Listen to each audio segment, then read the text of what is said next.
Hi everyone, my name is Timo Walter and I'm a committer in the Apache Flink software project. In these videos I want to talk about Apache Flink, stream processing and general software engineering topics. This video is about change data capture, also called CDC, with Apache Flink. Because not everybody is familiar with CDC processing, I usually also refer to this term as just changelog stream processing. So I want to talk about what is actually changelog stream processing first. And maybe you have seen this slide in some of my videos before, that we can actually consider any kind of data processing as a changelog stream processing. Because data processing, if you really look at it from a high level, is processing a stream of changes. So business data or any kind of data that comes into an organization is always a stream. The stream might be bounded or unbounded, and even if the stream has no, or if the elements in the stream have no change flag, usually you can consider them as an insertion into the changelog. And if you perform batch processing, this is just a special case in the runtime, but the underlying engine can actually view everything that comes in as kind of a changelog. But let's now talk a little about change data capture, CDC. Why do we need CDC? Why is CDC so important in many organizations? First of all, many people have problems in their historical or big infrastructure that they somehow want to streamify this grown infrastructure, this mature infrastructure. So usually in every data landscape, there is at least one database and people want to open up this database. They might want to grab the data from the database and maintain some denormalized views of various tables, or they want to pre-aggregate things before they are storing the results in some other external system. And of course, CDC also enables this whole universe of replicating changes, syncing changes from one system to the other, move data, move changes through various pipes and through various systems. But nevertheless, you want to get real-time insights. So you might want to perform some streaming queries against a table in the database, and you want to receive incremental updates out of the table. You could, for example, feed those updates then into search indexes or some other real-time dashboards. And or you write an event-driven application where you really react on deletions or updates and perform some I don't know, send out a push notification on deletion or on update, or trigger some other downstream logic. And change data capture also allows you to have auditing capabilities. So the traceability of changes, what has changed and why and when has it changed, all this information is encoded in a changelog and can be quite useful for certain use cases. So, but now let's talk about CDC processing or changelog stream processing in Apache Flink. CDC processing can be done in Flink SQL and Table API. Those two endpoints basically allow you to work with CDC data easily. Maybe you have seen this example in some of my other videos. SQL and Table API, they are basically a unified API. So you can decide whether you want to define your program in a programmatic fashion using a fluent programmatic API, or you define your queries as SQL. And they both work in the same way. They abstract the building blocks for stream processing. The operator topology is determined by a planner. You declare just the business logic in SQL or table API, and then the engine decides what internal records flow through the API. But yeah, conceptually, in these APIs, you work with a table. And interestingly, if you look at the output, for example, for this simple example, you will actually see that the engine under the hood works with changelogs. Because in this case we are not defining some kind of sink or anything like that, so or like a target table. We're just printing to the console, and when you do this in a debugging console using the API, you will see that the output has actually an operation, an op column which contains a change flag. So this is one of the locations where you can really see that the engine works with changelogs under the hood. In general, the engine leverages the stream table duality principle.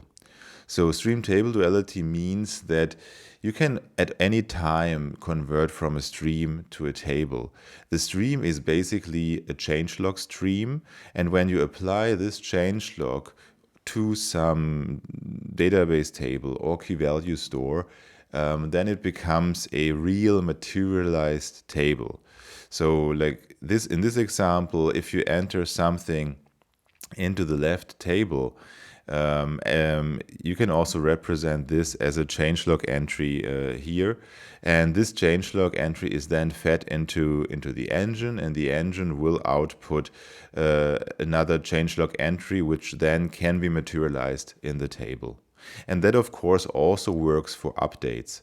So for example, if there is another Alice coming in here, and even though it's an insertion in the input, the engine will produce updates, incremental updates. That means that a previously emitted result needs to be retracted, needs to be removed from the changelog and also from the target materialization table. And then a new entry for the new sum in this case needs to be ingested. But yeah, you can, as you can see, you can always view data either as a changelog stream here, down here, or you view the data as tables as you're used to it in databases. And actually databases work in the same way, right? Like databases have usually a transaction log or a database log, a bin log.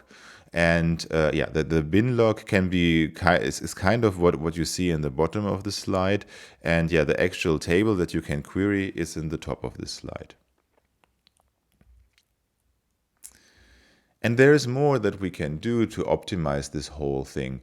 For example, if we know that there is a primary key in the target table, and this primary key basically can serve as an upsert key in the target table, actually there is no need to have an additional deletion or update before message in the changelog.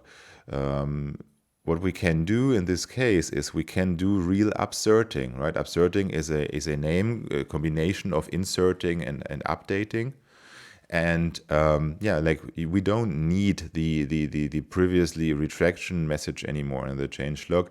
If we know a primary key, in this case the name, yeah, we can perform updates based on this primary key and can save 50% of traffic, both in the changelog, in the storage of the changelog, but we can also save it when materializing against a table. So we have seen an example how stream table duality works. Now let's also cover some basics. As we saw, like a stream is the changelog of a dynamic table. So dynamic tables are usually how we call these tables in Apache Flink. You can view them as regular tables. It's just that they have some dynamic nature, right? Because they can update dynamically and they can update incrementally. all components in the SQL engine, may it be sources, sinks, and all the operators in between, they work on changelogs under the hood. And Flink names entries or like each entry in the changelog has a change flag, of course. And yeah, Flink has the names as you can see them in this table here. So usually we use the short name, but of course they also have a long name. So +i means insertion. Insertion is the default for scans if there is no change flag available. And interestingly, if you run a batch job, a batch processing job, it is usually also the output of bounded results, because batch jobs will not produce incremental results. So there are no updates. We can just emit the whole result as one insert only bounded stream into the output. Then we have update before, indicated as a -u. Update before means that we retract a previously emitted result. So something that we have emitted before, it might have been a insertion or an update after, but in any case, this should be deleted again. It should be retracted from the result. And then there is +u. +u means update after. Update after is usually followed or is usually an event after the update before. So we want to update a previously emitted result. So there, for example, there was a insertion. The insertion is not valid anymore, so we emit an update before, and then afterwards we update. We also provide the final update after that. So that's the update after. If we don't have a -u, or we don't want to have a -u, then there needs to be a primary key. So if there is a primary key, the -u can be omitted, and then we can really work on so-called idempotent updates, right? So updates based on a key. And as always, if there is insertion or upsertion, there should also be a way of deletion. And yeah, like the -d stands for deletion, and it always is responsible for removing the last result. So if the table will not contain a row anymore for this particular key, and so on. Yeah, so the important thing here is each component can declare, like in the SQL engine, each component can declare the kind of changes it can consume and produces. So sources, operators, and sinks, they all internally declare what they can consume and produce. And there are some categories or groups of change flags that can be categorized under certain names. So if, for example, the changelog only contains +i, so only insertions, usually in Flink we talk or we call this append only or insert only streams, or sources, or operators, or tables. It doesn't matter. It applies to all of them. And if there is not only +i in the changelog, but also other kinds of changes, first of all, we can declare this as updating. So this is the updating category. And we can encode, as you have seen in the example, we can encode updates using different encodings. So if the changelog does not contain a -u, we talk about retraction mode or retracting, and a retracting changelog. If you look at other CDC engines, of course, we are not reinventing the wheel here in Flink. Other CDC engines have similar concepts. And usually other engines or other vendors, they call this the full image. So retraction mode gives you the full image of a change, because you have both the update before and the update after, which is the full image. If the changelog does not contain a minus u, but only the plus u's and plus i's and minus d, then we call this upserting. And in other literature, upserting is also referred to as a partial image. So either when you have updating streams, either you work with full images or with partial images. But both encode the same change. And here is a real-world example. Maybe you have heard of the Debezium project. The Debezium project allows you to serialize changes into JSON or in Avro. Here we can see a JSON changelog entry or CDC entry, and as you can see, Debezium offers also exactly those fields. So we have usually an op column for operation, right? So an update, for example, is encoded as a U. Then we have a before field, which contains the content of the row before the update. And then there is an after field, which contains the row after the update. And in this case here, the weight has changed from here to here. And then, of course, there is some additional metadata about the source, about the timestamp when the change happened, and maybe some transaction information. Just so that you also have seen a real-world CDC JSON. And I already mentioned it, that that all sources, things, and operators declare what they can consume and produce. And here is a real-world example from the Apache Flink project, and also the connector ecosystem that we have in Flink. Let's just take, for example, the file system connector, where we just, for example, scan a CSV file. The file system connector by default just emits insertion, for example, and will also communicate that to the SQL engine.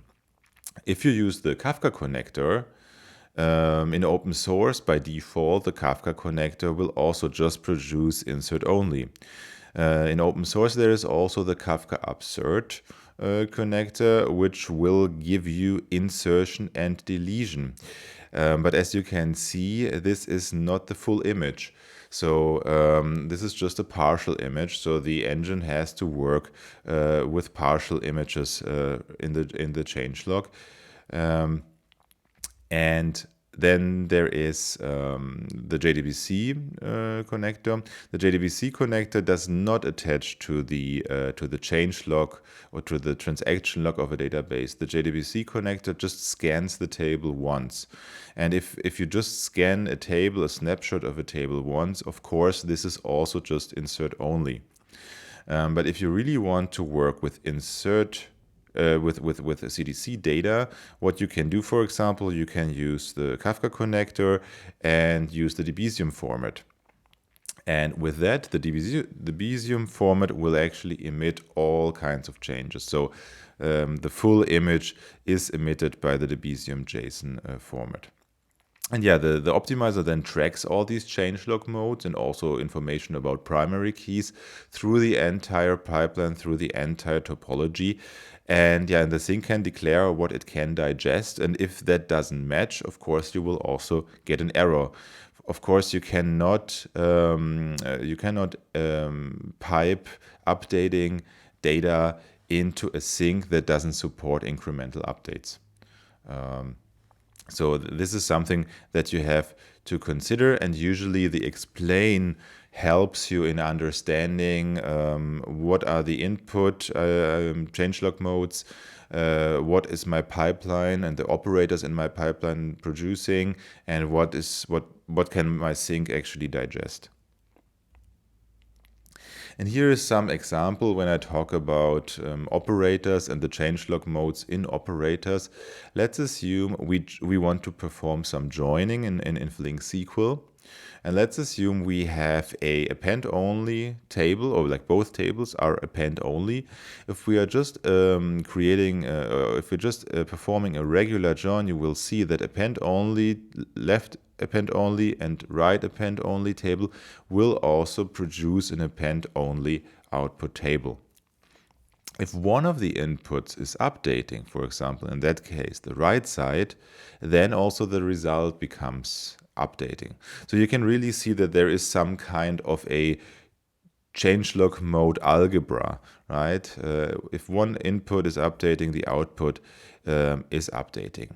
But it's not only about the inputs, it's also about the operation that you're performing. So for example, even if the left and the right input table is append only, the operation also has a saying here. So let's assume we want to do an auto join. And you will see that the update is that the output is actually updating. And why is that?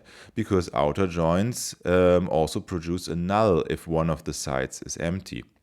So in the append-only case, it might be that from the left table there comes a record in, but from the right table there has no record received so far.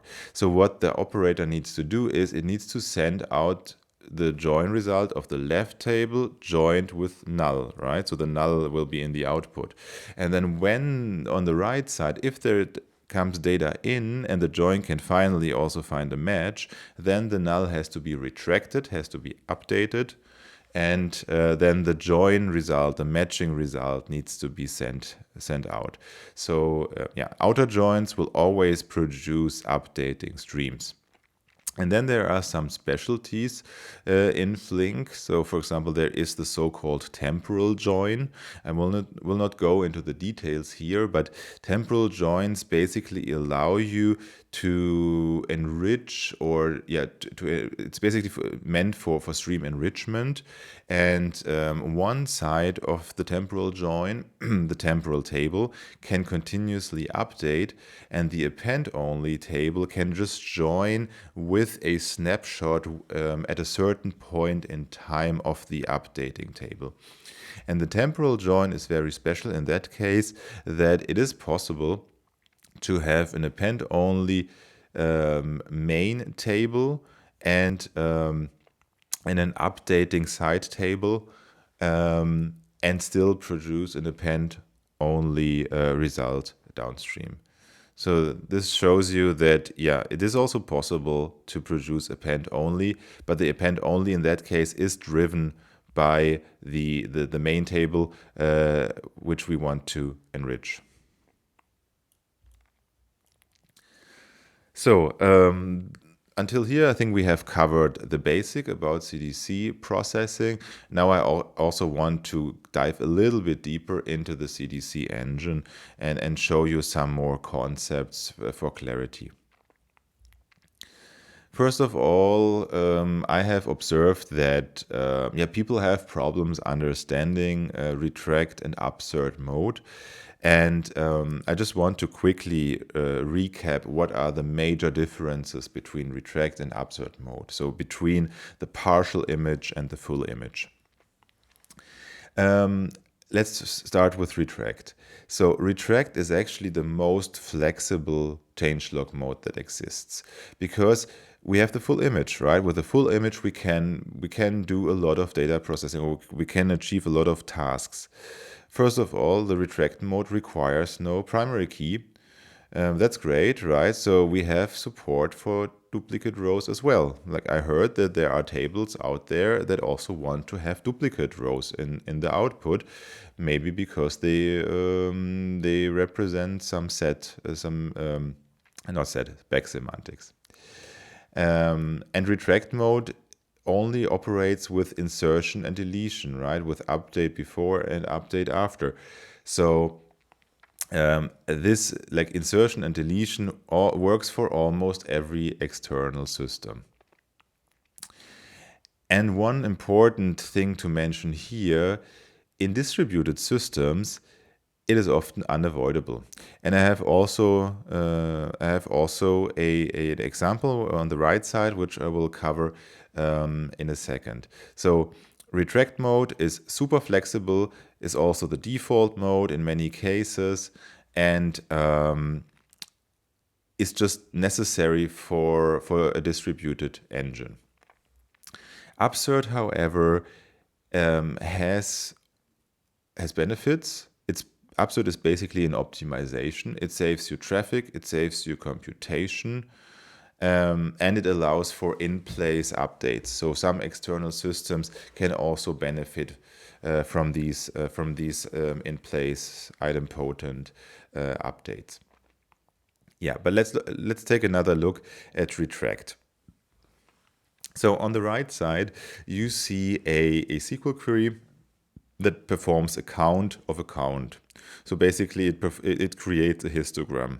So we are grouping by user and counting the users, the events for this user, and then again we are grouping by C, which is the inner count. So in the engine, like when we look at the execution in Flink, this will basically translate into two operators, one operator for the first count and one operator for the second count. And of course, we are in a parallel setting, so the count 1 and count 2 are just templates, and they will actually be replicated for parallelism. So we will have a subtask. Like in this case, we have a parallelism of 2. So we will run two subtasks per operator, and then in the middle there is a shuffling step where we group by C. Okay, so let's assume there is some event coming in. We don't care about the content right now because this is just pure counting. So what would happen in the operator is that we start counting, which means we would send out the first update. The count would move from 0 to 1. And due to the shuffling, this 1 would end up this subtask in count 2. And it would, of course, also be stored. So count 1 has occurred one time. We would store that in state in the engine. So now that there is a second event coming in, and now we update our count from 1 to 2, and the shuffling is based on hash partitioning. So it might be that due to the changed hash of this row, now this record ends up at a completely different subtask. Might also be a completely different machine. And of course, the subtask will behave the same way as the previous subtask. So it will store that count 2 occurred one time. And now we have a problem because the state in subtask 1 is still incorrect. Like it needs to be retracted, it needs to be removed because the mapping of 1 to 1 is not valid anymore. So what needs to happen is that subtask 1 of count 1 needs to inform subtask 1 of count 2. So what it will do is it will send out a retraction message in order to delete the state entry here. So that means subtask 1 will produce a retraction message with exactly the same content, just a different change flag. And since the content is the same, also the routing will be exactly the same as the previous row. So the routing will make sure that this deletion ends up at the old subtask for retracting the previous result. And you can also have a look into the engine. You can get some changelog insights if you just do an explain. here I have brought an append only example, but I have also updating examples. So let's assume we have three tables, a transaction table, like two input tables, a transaction table and a payment table. And then we want to join those two tables together and produce a result into the result table. We assume that transaction and payment are append-only tables and that the result table can accept any kind of changes. And we are performing an insert into this results table, and we are joining transactions and payments based on the transaction ID column. And here you can see the explain output of the engine. It is sometimes a bit hard to understand because it usually starts at the end of the pipeline, so at the sink, and the sources are the most nested structure here. So the table source scans from the transaction here, and the table source scan here scans from the payment. And there is this changelog mode attribute here, so you can really see that the table produces insert only. Then there is the shuffle step, an exchange step will also produce insert only. And you can see how the changelog mode travels through the pipeline. Since all inputs of the join are insert only, also the join will produce insert only results, which will then be stored in the sink. And as I said before, outer joins produce updates. If you do a left join, for example, the whole explain looks slightly different. So even though we have changelog mode insertion only, you will now see that the changelog mode changes to full image. So update before, update after, and deletion. So the sink now needs to be able to digest a retract mode stream.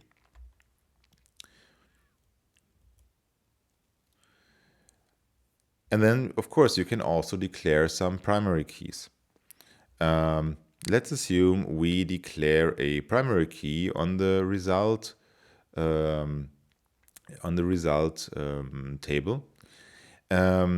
And the changelog mode is still the full image, but you see that something has changed in the sink, and there is suddenly an upsert materialize, which is set to true.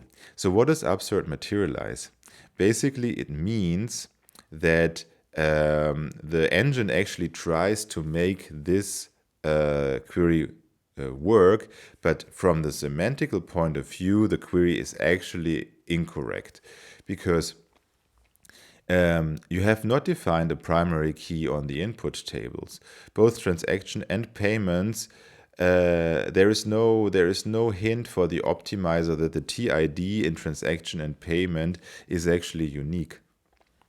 So the engine is not 100% sure whether there is a unique changelog or like whether the key is actually unique that comes out of the join. So what the engine does for you, it inserts an operation that will iron out the changelog for you, materialize upserts, and then provide a proper upsert stream that adheres to the primary key semantics of the downstream system. And how would you, and by the way, the upsert materialize is actually a quite expensive operation. So how can we actually fix this? By just properly declaring our primary keys. So if we, for example, declare the primary key on both transaction and payment, you see that things will change. Now the changelog mode reduces to update after, so the update before is gone. It's not necessary anymore. And yeah, also the optimizer detects that the join fully works on a unique key, because TID can be tracked back to the primary key declaration here. So yeah, like given that we have unique keys end to end, the also this expensive upsert materialize flag will be set back to false and is not required anymore. So as you can quickly, like as you maybe saw, is that the engine is able to actually convert between modes. So for example, the engine can transition from an upsert mode to a retract mode, and also from a retract mode to an upsert mode.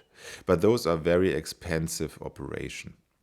So here you can see all the changelog mode transitions that can happen in the engine. If you have an append-only stream and you're only performing append-only operations, of course you will stay in the append-only world. But if you have some kind of operation that produces updates, you will kind of move into the updating world, and it is very hard to get out of this updating world again. And yeah, of course, you can also enter this updating world just by using the source, right? Like, for example, a Kafka upsert source, or a Debezium JSON format. Like here, then you immediately enter the updating world, and it's hard to go back from the updating world into the append-only world. And of course, if it is possible, we will also always stay in the upserting area. So if you're only performing operations that all work with the same primary key, that join on the same primary key, and so on, and the primary key is never null, and the columns like that can be tracked is from the primary key are also never null, then you will also stay in the upserting world.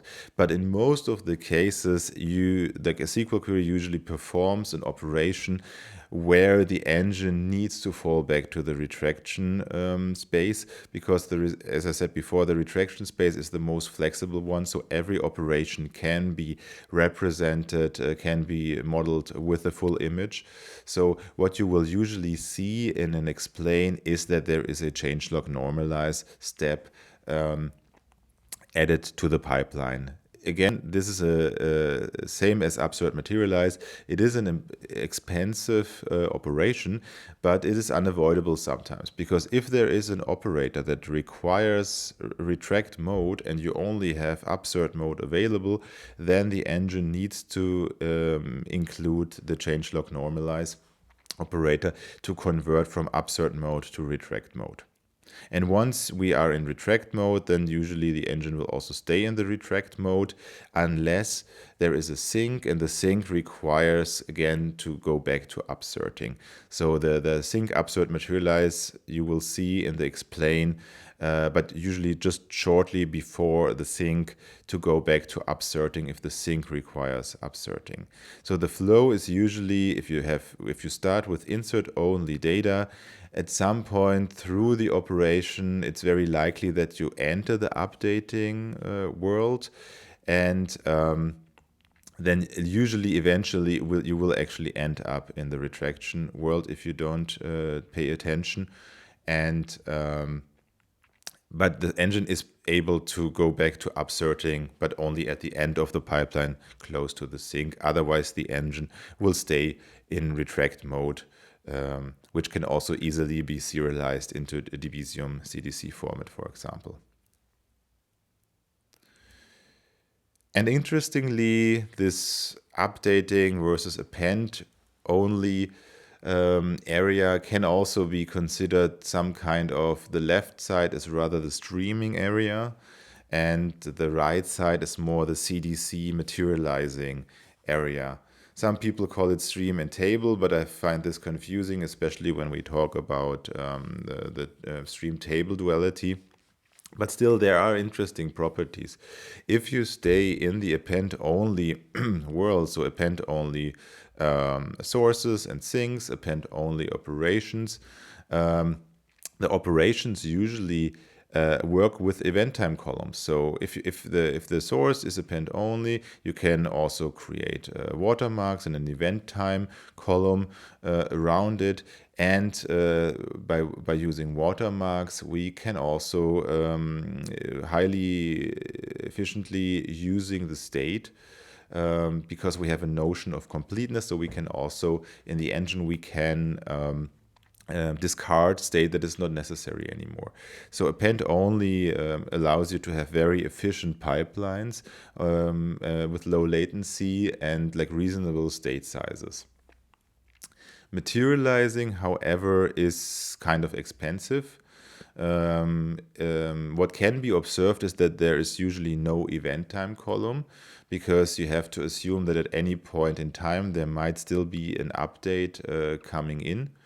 And through this assumption that at any point in time the join might need to join with a record from, I don't know, 2 months ago or so, the state usage needs to keep in mind.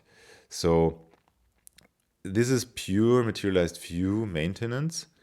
But yeah, like it is kind of, it can be quite state intensive to perform a join or an aggregation, because yeah, we always have to assume that the join result needs to be updated, and the count still has to count records from a year ago or something like that. So yeah, please pay attention to the explain. And maybe also consider setting a state TTL option to keep the state size low, unless the key space is bounded. Then of course that is not a problem. But if the key space is unbounded, consider a TTL. So yeah, that was a quick overview about changelog processing and CDC, change data capture processing in Apache Flink. Of course, this was a very quick walkthrough through all the concepts. More content is needed, so stay tuned. I will definitely also record more beginner examples using connectors and also various SQL operators to further understand the concepts. And I will definitely create more content to help you getting started with this. Thank you for watching, and see you next time.